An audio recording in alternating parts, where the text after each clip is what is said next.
ഇത്രയും വലിയൊരു കവി എങ്ങനെ അപമാനിക്കാൻ പാടില്ല. ഇയാളാണോ കവി? അതെ, നിങ്ങളത് കേട്ടില്ലേ? ഒരു വീട്ടിൽ ഉണക്കാനിട്ടിരുന്ന തുണി നന്നായി വാടി. ആ വാടിയ തുണി ഇനി വേഗം ഉണങ്ങി കിട്ടുമല്ലോ. എന്തൊരർത്ഥമുള്ള കവിത! ആഹാ, അടിപൊളി കന്നാ സാറേ, അടിപൊളി. സംശയമുണ്ടോ? അതെ, ഖന്ന സാറിന്റെ ഈ കഴിവിന് അവാർഡ് കൊടുക്കുന്നതിൽ ഒരു തെറ്റും ഞാൻ കാണുന്നില്ല.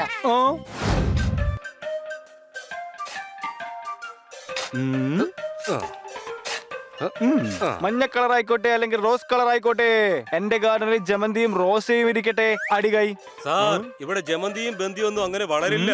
അതെന്താ വളരാത്തത്? അവരോട് പറഞ്ഞാൽ മതി നിങ്ങൾ ഇപ്പോൾ മിസ്റ്റർ ഖന്നയുടെ ഗാർഡനിലാണെന്ന്. സാർ, അങ്ങനെയാണെങ്കിൽ സാർ തലയിൽ വെച്ചോ. സാറിന്റെ തലയ്ക്കകത്ത് മുഴുവൻ കളിമണ്ണ് നിറഞ്ഞിരിക്കുക. നല്ല ഫലം ഉണ്ടാവുകയും ചെയ്യും.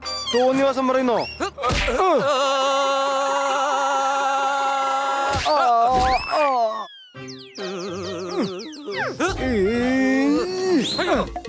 നിക്കടവിടെ.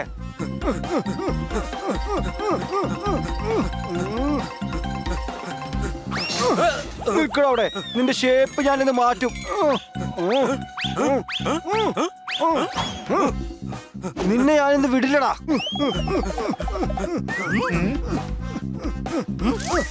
എടാ, കൂടിപ്പോയാ നീ ഇത് എവിടം വരോടും? നിക്കടവിടെ. ഖന്ന സാറിന്റെ മുഖത്ത് മണ്ണായി. ഇത് മണ്ണൊന്നല്ലടാ, മരുന്ന് പുരട്ടിയിരിക്കുക. യു എലസ്, നിനക്കത് മനസ്സിലാവില്ല. മാഡം അങ്ങക്ക് വേണ്ടി കേക്ക് തന്നയച്ചിരിക്കുകയാണ്. ചായക്ക് വേണ്ടത് ചൂടാണ്. നിങ്ങൾ പറ, ഇത് ഏത് ബ്രാൻഡാണ്? ബ്രാൻഡോ? സാർ, ഇത് മാഡം വീട്ടിലുണ്ടാക്കിയതാണ്. തിരിച്ചു കൊണ്ടുപോയിക്കോ. ഞാൻ ബ്രാൻഡഡ് ആയിട്ടുള്ള കേക്ക് മാത്രമേ കഴിക്കൂ. സാറേ, ഇങ്ങോട്ട് വരൂ. പശുവിന് പുല്ല് കൊടുത്താലേ പാല് തരൂ. ഞാനേ ഒരു മാനിനാ. നിങ്ങൾ ഇങ്ങോട്ട് വരൂ. ഈ മുഖം വന്ന ക്യാൻവാസിനുള്ളിൽ എന്തിനാണ് മണ്ണുകൊണ്ട് പെയിന്റ് അടിച്ചിരിക്കുന്നത്? ഞാനൊരു വലിയ മനുഷ്യനാ. ചെറിയ ആൾക്കാരുടെ ചോദ്യത്തിന് ഉത്തരം നൽകാൻ എനിക്ക് പറ്റില്ല. മനസ്സിലായോ? ചെറുതോ? ചെറുതിന്റെ വലുതിന്റെ കാര്യം പറഞ്ഞ് നിങ്ങൾ എന്നെ ചെറുതാക്കിക്കൊണ്ട് നിങ്ങൾ നിങ്ങളെ തന്നെ ചെറുതാക്കുകയാണ്. അതുകൊണ്ട് നിങ്ങളുടെ ചെറിയ ഹൃദയം, ചെറിയ ചിന്തകൾ, ചെറിയ ബുദ്ധിയെ കുറിച്ച് അറിയാൻ സാധിക്കും. കടന്നു പോകൂ എന്റെ കണ്ണിന്റെ മുന്നിൽ നിന്നും. ഓ അതെ ഖന്ന സാറേ, ഇത് ഓവറായിട്ട് സാറിന് തന്നെ തോന്നുന്നില്ലേ? വഴിയെ പോകുന്നവരോട് ഞാൻ അങ്ങനെ സംസാരിക്കാറില്ല. പറന്നു വെക്കോ. തത്തകളെ ഞാൻ അങ്ങനെ ഗൗനിക്കാറില്ല. ഇന്നെന്താ ഖന്ന സാറേ, സാറ് കൈയടിക്കാനും പറഞ്ഞില്ലല്ലോ. എന്റെ കവിത കേട്ട് വലിയ വലിയ ആൾക്കാരാണ് കൈയടിക്കാറുള്ളത്. നിങ്ങളെ പോലെ ചെറിയ ചെറിയ ആൾക്കാരുടെ കൈയടിയൊന്നും എനിക്ക് വേണ്ട. മനസ്സിലായോ? കൂട്ടുകാരെ, നമ്മുടെ ഖന്ന സാറിന് ഇത് പെട്ടെന്ന് എന്താ സംഭവിച്ചത്?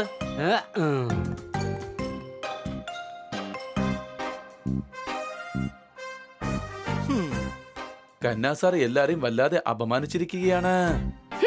സോർദാറെ, എനിക്ക് കുറച്ച് പരിപ്പ് കറി തരുമോ? അതിനെന്താ, ഞാൻ തരാലോ. നീ പരിപ്പൂരി കൊണ്ട് എന്ത് ചെയ്യാൻ പോവാ?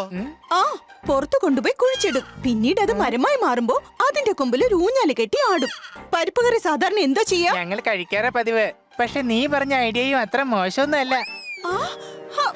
ഇതാ കിട്ടി നീ ചോദിച്ച പരിപ്പ് കറി.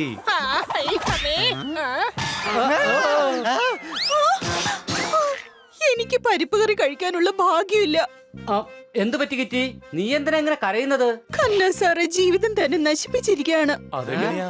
ബ്രേക്ക്ഫാസ്റ്റിന് കോൺഫ്ലേക്സില് ബദാമും പിസ്തയും ഇട്ടു.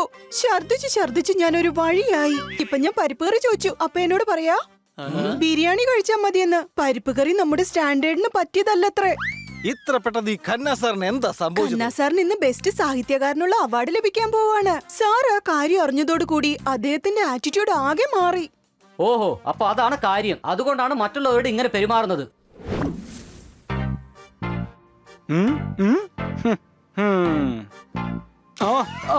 ഇവിടെ വരൂ. എനിക്ക് ഡബിൾ സ്കൂപ്പിന്റെ ഐസ്ക്രീം തരൂ.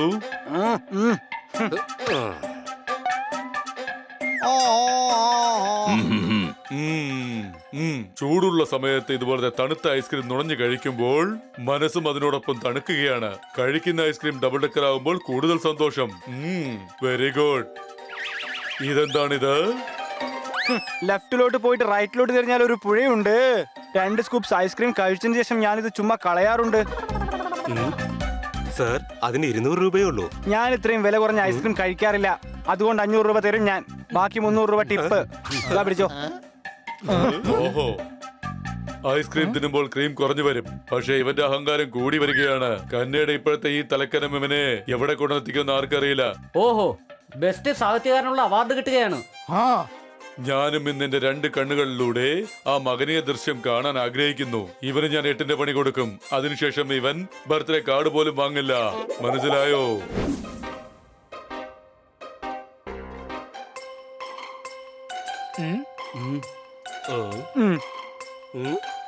ഞാൻ പറയാറുണ്ടായിരുന്നു എനിക്ക് സാധിക്കാത്തതായി ഈ ലോകത്തൊന്നും തന്നെ ഇല്ലെന്ന്. അപ്പോൾ നാട്ടുകാര് ചോദിച്ചു നിന്റെ തലയിൽ മുടി വളർത്താൻ സാധിക്കുമോ എന്ന്. പക്ഷെ ഞാൻ വിഗ് വെച്ചുകൊണ്ട് അതിനുള്ള പരിഹാരവും കണ്ടെത്തിയിരിക്കുന്നു. ഇന്ന് എനിക്ക് മനസ്സിലായി കന്നാ സാർ കവിത ചൊല്ലുന്നത് പോലെ എനിക്കൊരിക്കലും കവിത ചൊല്ലാൻ പറ്റില്ലെന്ന്.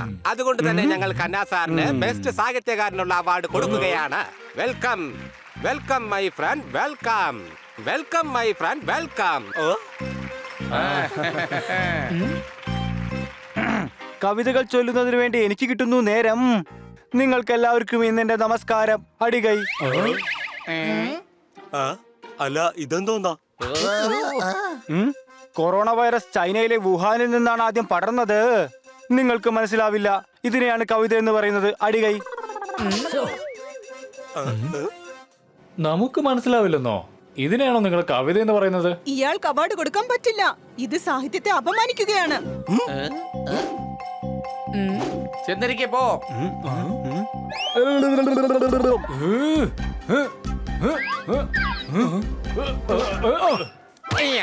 ഓ ഇതെന്തായി സംഭവിക്കുന്നേ? ഉണക്കാനിട്ടിരിക്കുന്ന തുണിയെല്ലാം വാടിപ്പോയി. നിങ്ങളുടെ ഉന്നമെല്ലാം തെറ്റിപ്പോയി. അടികൈ. എറിയേ, എറിഞ്ഞോടിക്കവനെ വേഗം.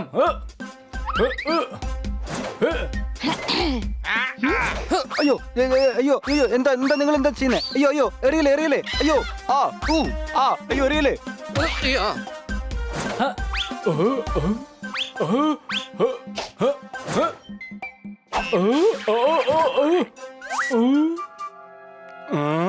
നിർത്തു.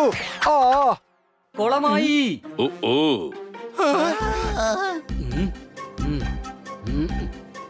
ഒന്ന് നിർത്തൂ.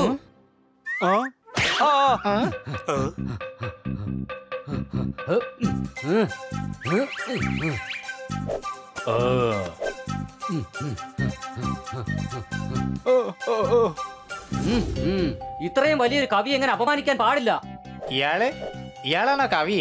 അതെ, നിങ്ങളത് കേട്ടില്ലേ? ഒരു വീട്ടിൽ ഉണക്കാനിട്ടിരുന്ന തുണി നന്നായി വാടി. ആ വാടിയ തുണി ഇനി വേഗം ഉണങ്ങി കിട്ടുമല്ലോ.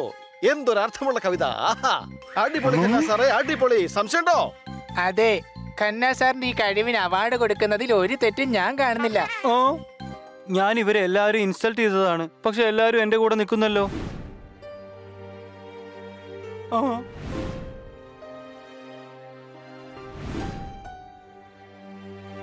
അയ്യോ, ഇതൊക്കെ ഒന്നിനും കൊള്ളാത്ത കവിതയാണ്.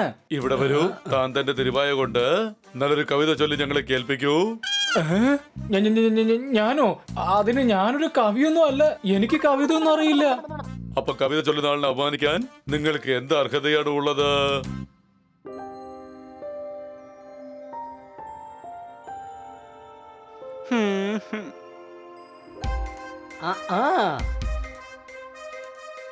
ഖന്നാ സാറേ, ഒരു വെടിക്കെട്ട് കവിത അങ്ങ് കാച്ചിയാട്ടെ. കവിതകൾ ചൊല്ലാൻ എനിക്ക് വളരെയധികം ഇഷ്ടമാണ്. അത് ആകാശത്തിലൂടെ പറക്കുന്ന പറവകൾ പോലെയാണ്. അടികൈ.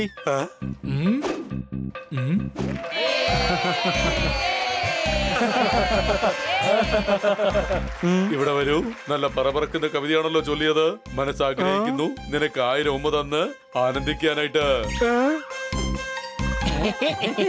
എല്ലാവരും കൈയടിച്ചാട്ടെ.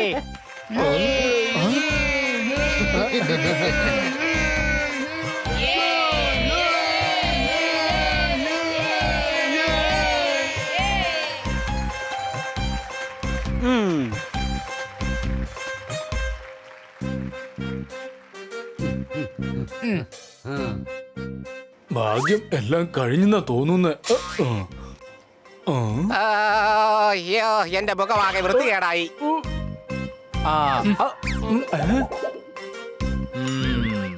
ഇഷ്ടമാണ്. അത് ആകാശത്തിലൂടെ പറക്കുന്ന പറവകൾ പോലെയാണ്. അടികൈ. മഴ വരുമ്പോൾ വീഴുന്നത് കാണാം മഴത്തുള്ളി. ഞാൻ എന്റെ വീട്ടിലെ അടുക്കളയിൽ അരിയാറുണ്ട് വെളുത്തുള്ളി. അടികൈ. കാട്ടിൽ ചീവീടിന്റെ കൂടെ കരയാറുണ്ട് മാക്കാൻ തവളകൾ. നിങ്ങൾ കേട്ടാൽ കൈയടിച്ചു പോകും രസമുള്ളതാണ് എന്റെ കവിതകൾ. അടികൈ.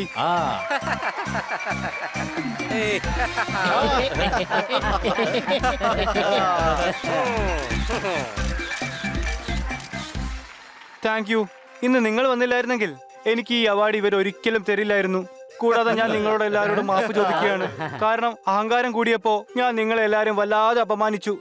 അതിലൊരു സംശയമില്ല. സംശയമുണ്ടോ? കിണറ്റിൽ നിന്നും വെള്ളം കോരാൻ ഞാൻ ബക്കറ്റ് ഉപയോഗിക്കില്ല. ഇനി ഒരിക്കലും ഞാൻ നിങ്ങളുടെ മുമ്പിൽ അഹങ്കരിക്കില്ല. അടികൈ. ഇവിടെ വരൂ.